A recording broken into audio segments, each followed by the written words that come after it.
Hi, good morning, everybody. Um, let's continue from where we left off yesterday.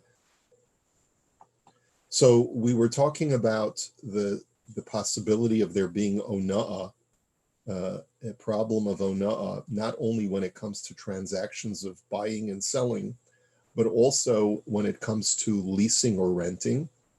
And that's true only when it comes to renting chattel, when it comes to renting inanimate objects like animals or cars or things like that. If there's a standard price and a person exploits the ignorance of the other party and charges him more for a car rental than the standard going rate, so then there's an isser of ona'ah. We said that there's no isser of ona'ah when it comes to uh, renting an individual for their day labor, because a person has a right to put a price to his own work product at whatever price he wants to. Just like you can put a price on real estate on whatever you want to, and there's no such thing as overcharging or underpaying for that matter. And then the third category, the other category, the second category that he mentioned was not just rental, but kablanus. Kablanus is where I hire a person not by the hour, but I hire a person to produce uh, a work product. So I can hire a person to make a garment for me.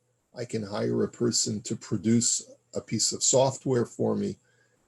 In that situation, if there is a going rate for a particular kind of standard work product, and a person overcharges for their work product, so that is subject to ona'ah, because you're not hiring the individual, you're paying him for a particular kind of work product. And so that was the next thing that we were going to see in the Imrei Yaakov of the Kablanus. He says like this in Lamed Beis, Kagon shekibel alav la'arog beged ba'asara zuzim o litfor chaluk b'shnei zuzim. Let's say a person accepts upon himself to weave a garment for 10 zuz, which is an exorbitant amount, or to stitch a shirt for 2 zuz. Also, I assume that this is an exorbitant amount, much more than a person would normally have to pay for, let's say, getting his hems cuffed or something like that. So harei yesh lo ona. So therefore, it's subject to ona. V'chol echad mishnehem bein kablon bein baal habeged chozer.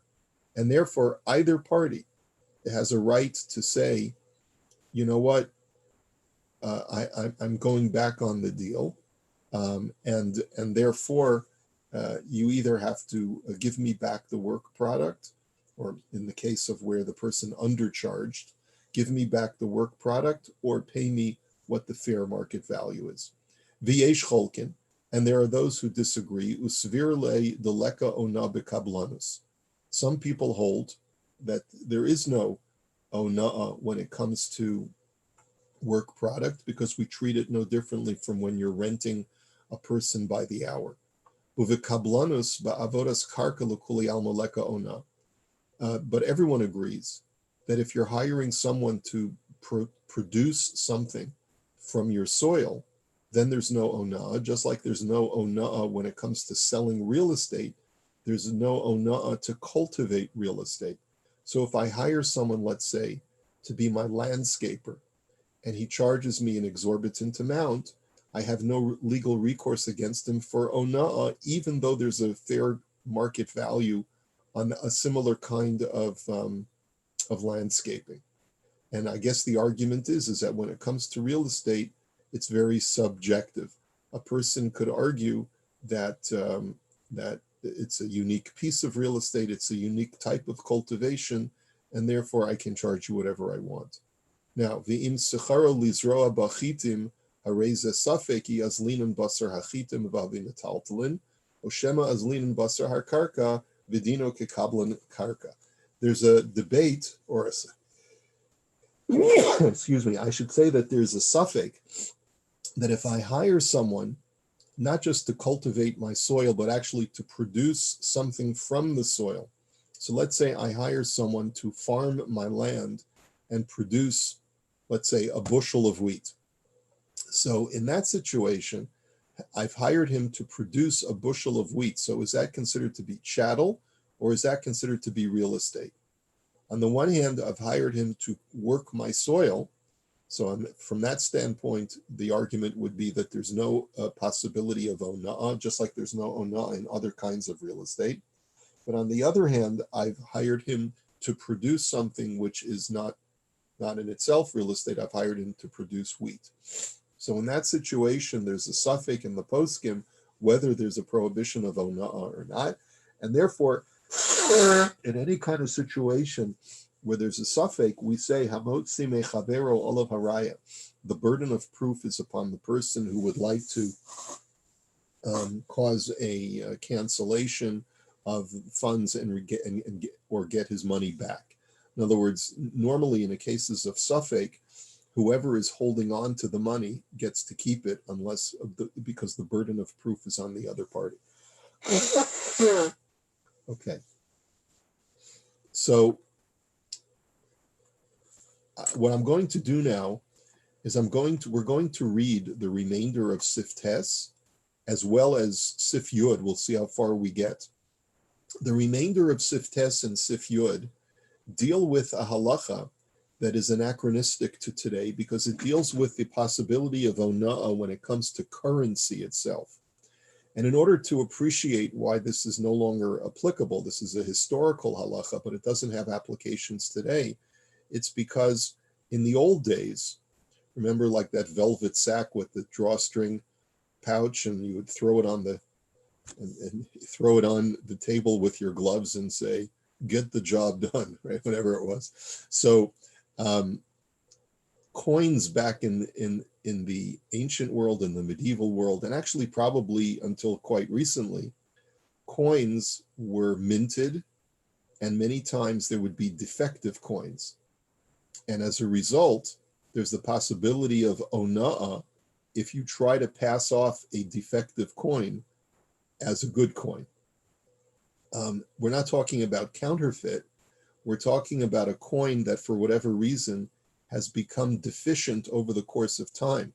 Let's say it got run over by a wagon or something, or let's say it just got worn out because it's an old coin and therefore no longer has the weight of gold or silver that it used to, and therefore it's not considered to be a legitimate coin anymore. Still may be able to be passed off as a coin, but at some point, even if it has the imprint of the king, it may be subject to the laws of ona'ah because people no longer want to accept the coin. So it's a bit of an anachronism. I don't know that there's necessarily a practical application to today's the way that we deal with paper currency, but we'll see. And the Imrei Yaakov will tell us a little bit about paper currency shortly. Okay, so uvechiluf matbeya. The third category that he was talking about was when it comes to money changing. And when it comes to money changing, there's also the possibility of ona'ah. Just read this in the Imrei Yaakov, because if you charge a fee for the money changing, like I told you about the ATMs that charge a lot of money today, there could also be a subjectivity to ona'ah. And he writes, B'sif Aleph in Sif Katan Lamed Gimel, he writes as follows: in Sif Aleph, Huvu Divrei Hashas Bava Metzia Mem Vav, the Bishtaros Leka Ona De'in Gufo Mama. He says that when it comes to contracts, there's no law of ona'ah because in order for something to be subject to ona'ah, it has to have intrinsic monetary value. Ulam shtaros kesef shel hayom biyoso hamatbeya shesochrim bo huchshav erko la'atzmius kechol matbeya shel doros hakadmonim. When it comes to paper money, a dollar bill or a $20 bill is not considered to be a contract. It's not considered to be a promissory note, but rather it's considered to be actual currency, and therefore it is potentially subject to ona'ah if the bill itself is defective and you're trying to pass it off as a whole bill. Okay, so let's take a look at at the Rav Shulchan Aruch. He says, "V'chein im hasela chasera shtus mimishkala yesh ba iser ona lahutzia b'sela yafa." He says, if, let's say, a coin that is in your possession is deficient by a sixth or more from its proper weight. In other words, they used to, you'd have a silver dollar, and it would have to have it would have to weigh an ounce, right, of silver in order for it to be legally a silver dollar. If it has less than a sixth of that weight, because for whatever reason some deficiency occurred to it, he says, and you try to pass that off as a full silver dollar, you're guilty of onah. Imotziim hasloim b'minyan v'lo b'mishkal, and that's provided that the way that coins are used in your society is you look at the coin not by weight but rather by count. In other words, you look at the face value of the coin, and it says $1. So if that silver dollar is deficient by a sixth or more from its weight, you're guilty of onah. But she'imotziim b'mishkal afilu chasera kolshu over below sa'asa. But if a silver dollar in your society is not based on the face value, but is rather people use currency by silver weight, which is also a different form of currency that we don't do today. We don't basically weigh our cash. We look at the face value of the cash. But in certain ancient societies, they used to weigh the amount of gold or silver that they were using and would pay that way. So then even if it's slightly deficient and you pass it off as 10 ounces of silver when it's really 9.8 ounces of silver, so then you're in violation of the mitzvah lo saseh, even if it's less than a sixth, imotzia biyafa. If you try to misrepresent it and say that it's an ounce when it's really only 8/10 of an ounce. Shenamar losasu abel b'mishpat b'mida b'mishkal. As the Torah says explicitly, you shall not do anything perverse when it comes to judgment with weights or with measures. Okay, v'yesh omrim shelo amru shir shtus ela bischora, aval moz shelo hotza nidnu v'hachaserim einam yotzin kol kach, ein derech ha'olam limchol al chesronim ela ad chatzi shtus. There is an opinion, says the Rav Shulchan Aruch, that when it comes to currency, we're even more machmir. When it comes to regular commodities, we allow up to a sixth of variation of price when it comes to, let's say, a misrepresentation of the price.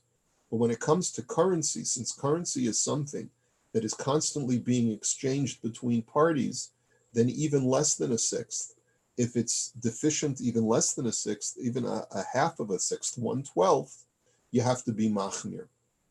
Avol michatzi shtus va'elach v'chatzi shtus bichlal derech ha'olam lahakpid alav.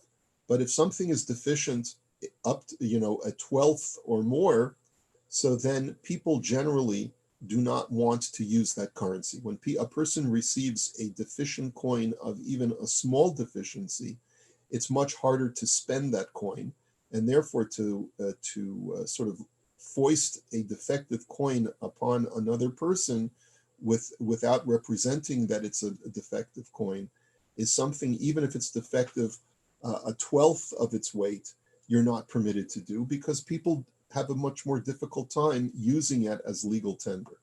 V'yesh bo iser ona, and therefore there's an iser of ona according to this opinion. V'yesh lahachmir kedivrehim, and therefore the Rav Shulchan Aruch advocates that a person be machmir according to this opinion. Avol papachos mechatzi shtos muter lahotzia lechatchila biyafe, but if it's less than a 12th of its weight deficiency, then there's no problem at all, right? Then you're allowed to use it like regular coins.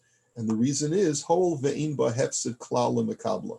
He says, because then the recipient is not incurring any kind of inconvenience or loss by accepting a coin which only has a slight deficiency. Shegam hu yotzi ena biyafe, because he also will be able to use that coin as legal tender without any hassle.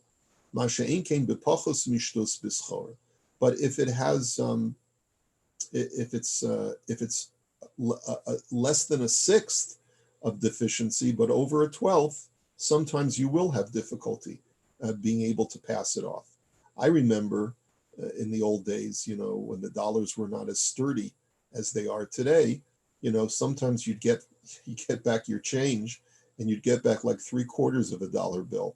And you'd say, hey, what's this? And the guy says, well, it's still legal tender. So, right. So here the Rav Shulchan Aruch is telling you that there is a certain limit to the deficiency. And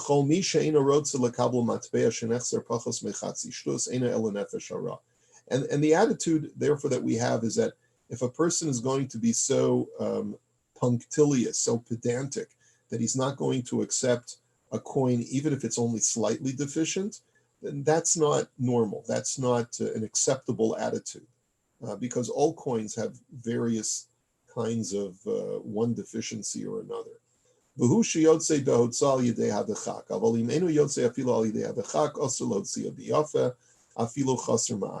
that's provided that it can still be used as legal tender. If, let's say, a coin has its entire face or much of its face rubbed out, then even though it may not be deficient more than a slight amount, then you're not allowed to use it, because otherwise people won't be able to use it as currency, and therefore by you passing it off as currency, you're ripping off the other party. And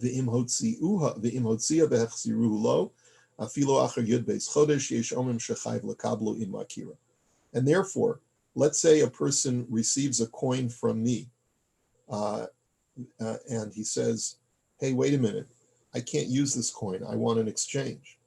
And then it could be even after a long period of time, even after a year, the poskim say that you have an obligation to make good on that. If you gave someone a currency that he can't use because it's defective in some way, you have to make good on that. An interesting shaila would come up. I remember, this is going back now about, I don't know, maybe a dozen years or so. There was something going on in Israel where the shekels that, the little shekel coin, the little silver shekel coin, is probably made out of nickel or some other kind of alloy. And there was a scandal that the Palestinian Authority was counterfeiting the shekels, and they were flooding the market with counterfeit shekels. And it was very, very difficult to be able to tell what was the real shekel and what was the Palestinian shekel. And eventually the Israeli government just said, look, there is a way to tell, but it's so subtle that, we're just going to accept all of them. And that's, I think, how they finally got rid of, and they must have eventually found the plant that was counterfeiting them, and they shut it down. But in the meantime, I think the government just decided to accept all of the shekels, even the counterfeit ones. But the bottom line is that if I can't use a currency that you gave me, you don't have a right to say, well, I got it from someone else, and so what do you want from me? No, you have to, a person who uses currency has to take the responsibility that if for whatever reason the currency that I gave to another party is counterfeit or unusable for some reason, then I have to make good on that. I have to accept it back and exchange it for something appropriate. Let's take a look at the Imrei Yaakov in Sifkat and Lamed Daled. Matbeya, a coin. The afal gav dechisim karu mimkar ksiv, uvematbeya inkan mekach umemkar kolkach. He says the point that we're learning from this whole halacha is that even though ona'ah is normally written by transactions, and when you give someone a coin, you're not selling them the coin, because it really mimkar means a buying or selling kind of situation, and this is more of a payment rather than a sale. Kamash Malan, the chiddush is that nonetheless the laws of ona'ah still apply.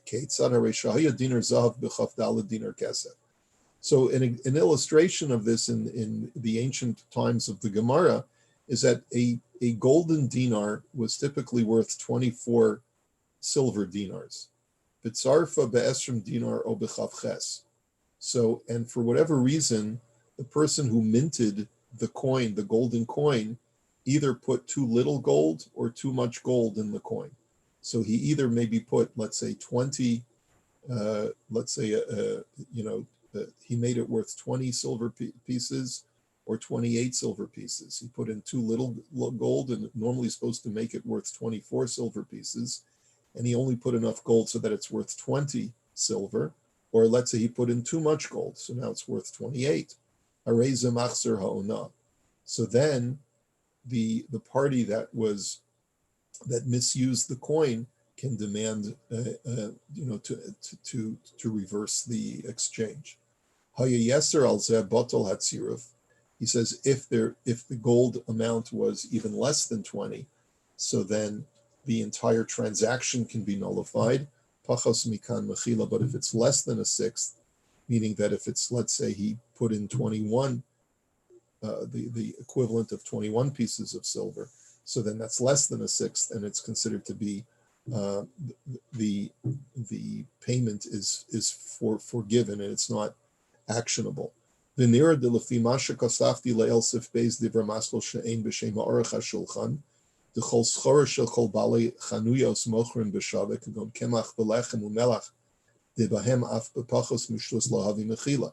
He said, remember at the beginning of this chapter, we quoted something from the Orach HaShulchan. He had told us that when there are commodities that are fixed by the government, such as flour and bread and salt, then there's a possibility of onah even with less than a sixth.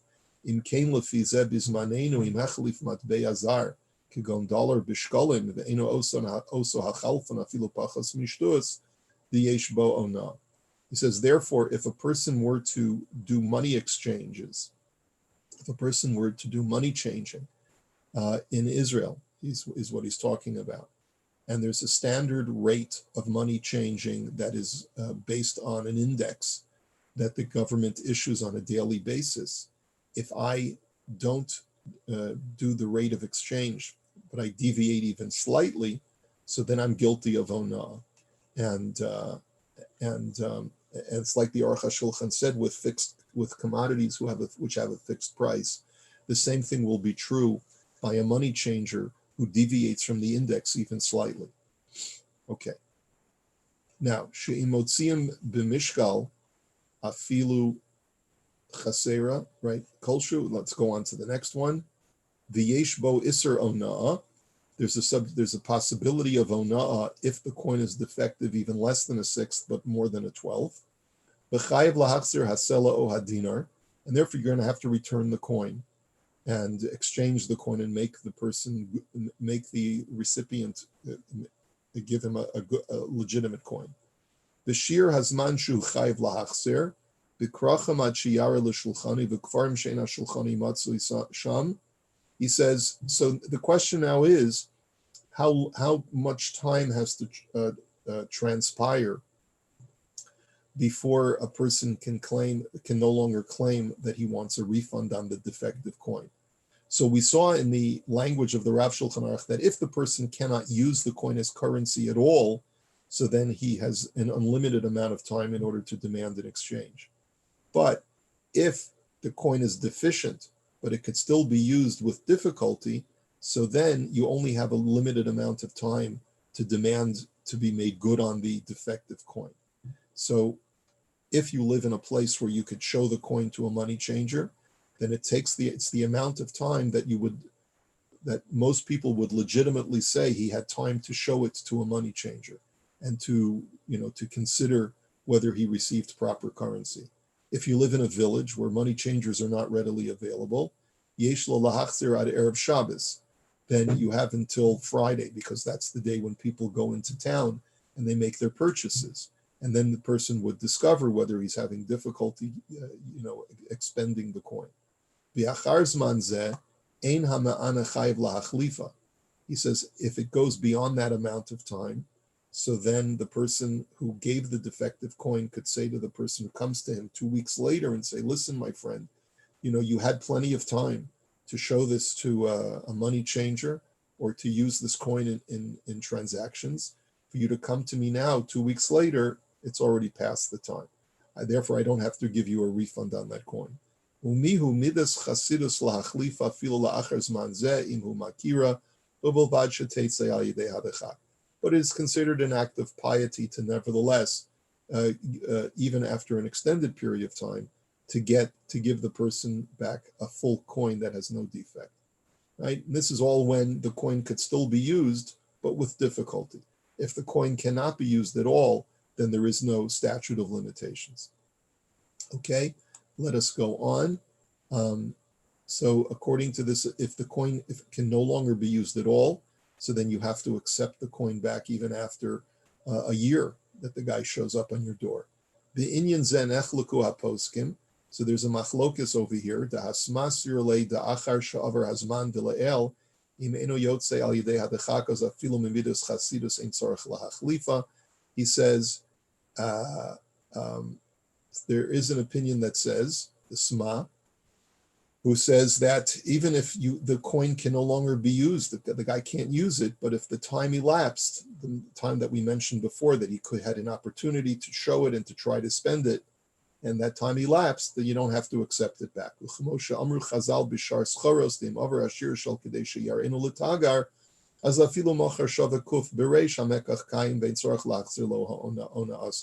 Like we had learned previously, if a person purchases a commodity, he doesn't have an unlimited amount of time to demand a refund because he was a victim of ona'ah. He has to have there's a certain expiration date where, like we learned before, if I've been ripped off, then I only have that amount of time that I can show it legitimately to an expert, get it valuated. And if that time transpires, and it's a subjective amount of time, but it's certainly not a year. It would maybe take a week for me to show it to someone who knows the merchandise. And if that time elapses, then the merchant doesn't have to accept doesn't have to void the sale. You had plenty of time to look at it, to evaluate it, to show it to other people. And therefore you can't now claim a year later that there was ona'ah. And so the argument on one side is the same thing applies to coins that are duds, that are slugs, and that can't be used. But the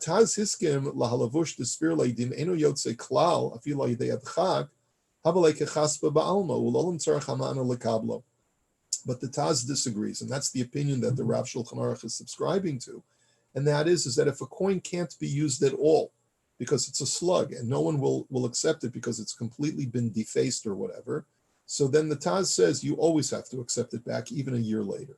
But when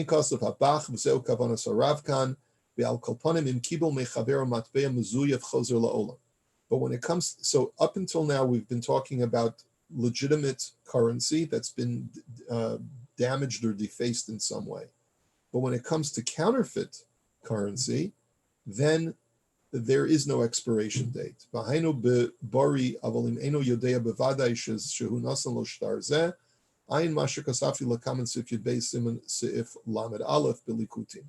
He says, but you have to be certain that the currency that you are returning to the other party is counterfeit. What if you suspect that it's counterfeit? Do you have a right to demand an exchange of the coinage? So that's something that's not so clear. He says, I'll discuss that in chapter 12 much later on. But the fact of the matter is that you can't demand that a person give you a different bill just because you suspect it might be counterfeit.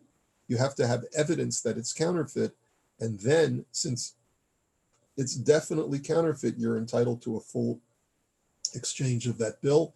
And there is no statute of limitations on a counterfeit bill. Okay. Tomorrow we'll do Sif Yud, and once we get past Sif Yud, we're going to get back into the really interesting stuff, because Sif Yud Aleph deals with the exploitation of non-Jews versus Jews and what the difference in halacha is. And then we're going to get into not only ona'ah of misrepresenting the value of a commodity, but what about misrepresenting the quality of a commodity, like the used car salesman who paints over the rust. There we're going to see that's not within the realm of ona'ah. It's a completely different halacha. And then we're going to talk about ona'as devarim, which is the law of oppressing someone, not financially, but oppressing them or exploiting them verbally, which is included in the laws of ona'ah. And that'll be the remainder of the chapter. So there's really interesting stuff coming up. Questions, comments? If not, have a great day, everybody. We'll see you tomorrow.